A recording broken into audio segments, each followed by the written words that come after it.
665 miliar. Itu bukan angka sembarangan. PSSI baru saja mengamankan dana fantastis buat operasional timnas 2025-2026. Di bawah asuhan pelatih baru John Hartman dan jersey fresh dari Kelme. Apakah ini akhir dari penantian panjang trofi kita? Atau dana segede ini bakal menguap gitu aja?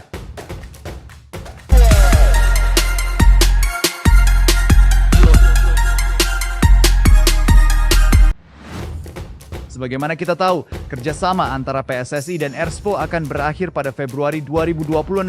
Selama Erspo menjadi merek resmi, banyak terjadi cerita menarik yang menyertai. Dengan kontrak Erspo yang hampir habis, PSSI langsung mengadakan lelang untuk menemukan pemasok jersey timnas mulai Maret 2026. Ini langsung menarik perhatian beberapa merek termasuk Adidas, yang merupakan merek terkenal dari Jerman.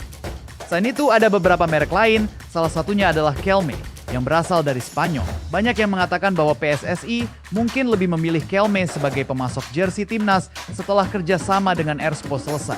Desain yang dibuat Kelme untuk timnas Indonesia sudah beredar di media sosial dan sudah menarik banyak perhatian. Menurut ramalan, jika Kelme benar-benar memenangkan lelang tersebut, bisa jadi jersey timnas akan memiliki desain retro yang cocok dengan generasi sekarang yang menyukai hal-hal bernuansa klasik. Jika itu terjadi, jersey tersebut tidak hanya akan laku di pasar lokal, tetapi juga di luar negeri. Hal ini bisa membuat negara tetangga menjadi cemburu karena perhatian dunia akan semakin tertuju pada Indonesia. Di satu sisi, ada berita dari pusat PSSI yang berkaitan dengan hal paling penting untuk keberlangsungan prestasi sepak bola nasional, yaitu anggaran. PSSI dipastikan akan menerima dana besar sebanyak 665 miliar yang ditentukan khusus untuk kegiatan timnas Indonesia di tahun 2025 hingga 2026. Tentu saja, jumlah besar ini langsung menarik perhatian masyarakat, bukan hanya karena angkanya, tetapi juga karena kesempatan nyata untuk memperbaiki dasar-dasar sepak bola nasional dengan lebih serius dan berkelanjutan. Setuju atau tidak, jersey dalam dunia sepak bola modern saat ini menjadi elemen yang sangat penting. Ini bukan hanya tentang, ayo, kita harus beda sama lawan. Jersey kini sudah menjadi bagian penting dari identitas tim yang memakainya. Meskipun sebenarnya, fungsi jersey adalah untuk membedakan antara teman dan lawan. Baru-baru ini ada berita bahwa setelah kontrak Erspo selesai, merek pakaian olahraga yang disebut Kelme akan menjadi penyuplai jersey untuk timnas Indonesia selanjutnya. Berita tentang Kelme dan timnas Indonesia ini dilaporkan oleh salah satu media luar negeri, The World Pass Journal. Dinyatakan bahwa kerjasama ini sudah tinggal menunggu waktu untuk diumumkan. Jurnal World Pass juga mengungkapkan bahwa baju baru tim nasional Indonesia yang dibuat oleh Kelme akan diperkenalkan pada FIFA Matchday di bulan Maret 2026. Sesuai rencananya, tim Garuda akan bertanding dalam FIFA Series yang akan diadakan di Jakarta. Jika ini benar, maka pergantian sponsor ini menjadi langkah baru bagi timnas Indonesia dan tim Garuda akan tampil lebih segar menjelang 2026 karena baju tempurnya yang terbaru. Selain itu, timnas Indonesia tahun ini juga mendapatkan pelatih baru, John Hartman, yang baru saja tiba di Indonesia pada hari Sabtu. Jadi, bisa dibilang perubahan dan wajah baru timnas Indonesia akan lengkap baik dari segi pelatih maupun jersey. Semoga saja nanti juga ada perkembangan positif untuk pemain dari luar negeri. Meskipun ada seorang anggota DPR yang menganggap PSSI seharusnya menghentikan proses naturalisasi karena gagal mencapai Piala Dunia 2026 dan menurutnya PSSI harus lebih fokus mengembangkan bakat lokal. Itu lucu kan? Bukankah hak untuk membela timnas Indonesia seharusnya dimiliki oleh semua pemain yang memiliki paspor atau keturunan Indonesia? Lagi pula, FIFA juga tidak melarang hal itu. Dan saat ini kita sudah ratusan bulan memakai pemain yang disebut lokal. Apa sih pencapaian kita? Kita bahkan tidak pernah juara AFF dan kelihatan sangat sok. Ingat ya, meskipun kita tidak berhasil lolos ke Piala Dunia 2026, tapi bisa sampai putaran keempat itu udah jadi prestasi yang baik untuk timnas Indonesia. Betul kan? Sebelumnya kita pernah sampai di posisi itu? Tidak pernah kan, bos? Sekarang, bayangkan ada orang Indonesia yang menikah dengan orang asing dan tinggal di luar negeri, terus mereka punya anak yang sangat berbakat bermain sepak bola dan ingin sekali membela Indonesia. Apa iya anak itu ditolak hanya karena lahir dan dibesarkan di luar negeri? Benar-benar aneh banget pemikiran seperti itu. Ya ampun. Maaf, saya jadi terbawa emosi. Kembali lagi ke jersey, kemungkinan besar Kelme akan resmi menjadi pakaian baru timnas Indonesia mulai Maret 2026. Untuk yang mungkin belum tahu tentang Kelme, ayo Mimin jelasin secara singkat. Jadi Kelme ini adalah perusahaan pakaian olahraga yang berasal dari Elche, Spanyol dan punya sejarah panjang di dunia olahraga internasional. Didirikan pada tahun 1963 oleh Diego dan Jose Quiles, merek ini sudah terkenal karena produk berkualitas dalam berbagai olahraga, termasuk sepak bola. Di dunia internasional, Kelme memiliki sejarah kemitraan dengan beberapa klub terkenal seperti Espanyol di La Liga Spanyol dan Watford FC di Inggris. Selain itu, merek ini juga pernah bekerja sama dengan beberapa tim nasional, seperti Yordania dan Palestina di tingkat internasional. Di Indonesia, Kelme semakin dikenal oleh penggemar sepak bola setelah bekerja sama dengan klub besar Persib Bandung yang menggunakan produk mereka untuk musim kompetisi 2025-2026. Dengan masuknya Kelme sebagai penyedia seragam resmi, para penggemar sepak bola di tanah air akan melihat perubahan dalam citra tim Garuda. Ini tidak hanya tentang strategi dan cara bermain di bawah pelatih baru, tetapi juga tentang penampilan tim di lapangan. Jersey yang baru dirancang oleh Kelme diperkirakan akan mencerminkan identitas baru tim nasional Indonesia yang terasa segar, berkualitas, dan sangat menarik. Jersey Timnas Indonesia yang versi Kelme ini akan siap bersaing di tingkat internasional, terutama selama musim kompetisi dan turnamen besar di tahun 2026. Diharapkan dengan adanya jersey baru, pelatih baru, dan mungkin juga pemain baru, prestasi Timnas Indonesia bisa meningkat, bukan?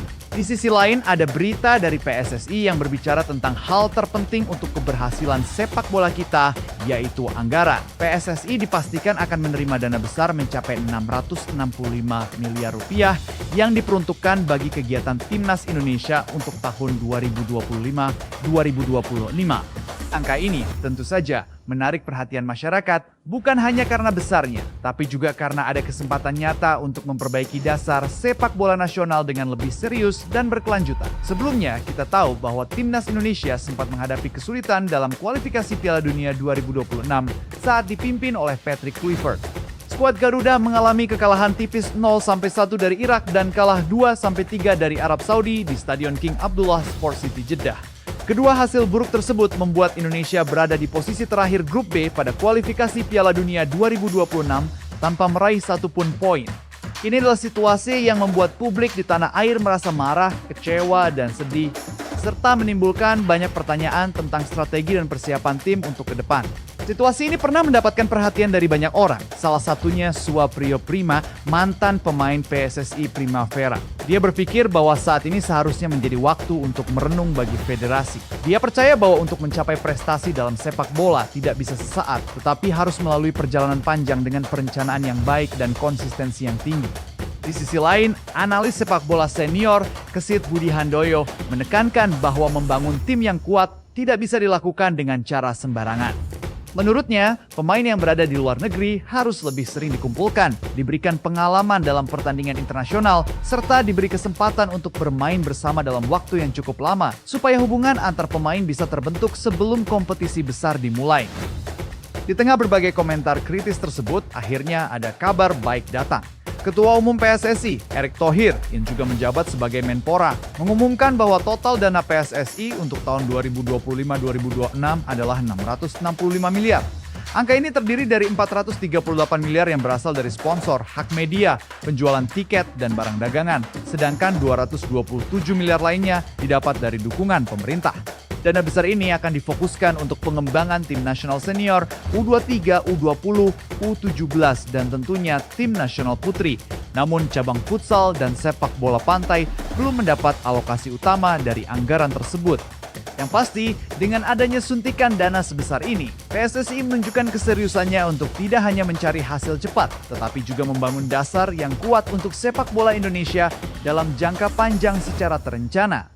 Saat ini, masyarakat pecinta sepak bola di tanah air penasaran apakah uang besar ini benar-benar bisa diubah menjadi prestasi yang nyata. Atau justru sebaliknya kita tahu bagaimana biasanya setelah mendapati uang sebanyak itu. Kita semua harus mengakui bahwa masa depan tim Garuda, apapun yang terjadi di 2025, mulai terlihat lebih positif. Tetapi semua itu tergantung pada bagaimana prosesnya dijalankan. Yang pasti, jika prosesnya baik dan dilakukan dengan sabar, hasilnya juga akan memuaskan, kan begitu? Terlepas dari semua itu, pada akhirnya kisah tentang tim nasional saat ini bukan hanya tentang satu seragam baru atau satu pelatih baru, dan juga bukan hanya soal angka 665 miliar yang mencengangkan. Ini adalah kisah tentang keberanian untuk berubah, keberanian PSSI untuk meninggalkan zona nyaman, keberanian timnas untuk memandang dunia dengan tampilan baru, dan keberanian masyarakat sepak bola Indonesia untuk bermimpi lagi. Karena jujur saja kita sudah terlalu lama terjebak dalam kalimat yang penting proses, yang penting proses. Memang benar bahwa proses itu penting, tapi kenapa kita tidak pernah benar-benar mencapai tujuan? Sekarang mungkin tanda-tandanya semakin terlihat. Jersey terbaru yang sesuai dengan tren saat ini, pelatih baru yang memiliki visi yang modern dan anggaran besar yang jika dikelola dengan baik bisa membantu mewujudkan impian. Ini jelas bukan hanya tentang impian ke Piala Dunia, tapi lebih tentang membangun jati diri, membuat dunia mulai memperhatikan Indonesia karena kualitas, bukan karena kontroversi. Dan jika nanti jersey dari Kelme itu digunakan di stadion yang ramai saat pertandingan internasional dan di depan mata dunia, maka itu bukan hanya sekadar kain dan logo. Itu adalah simbol bahwa timnas Indonesia akhirnya siap untuk melangkah ke level yang lebih tinggi. Pertanyaannya, apakah kita cukup sabar, konsisten, dan bijak untuk menjaga proses ini sampai menjadi prestasi? Karena sejarah biasanya sangat keras kepada mereka yang memiliki peluang namun mengabaikannya. Dan Garuda kali ini tidak boleh jatuh lagi. Bukan, jadi untuk semua anggota timnas tetap semangat dan semoga sukses selalu.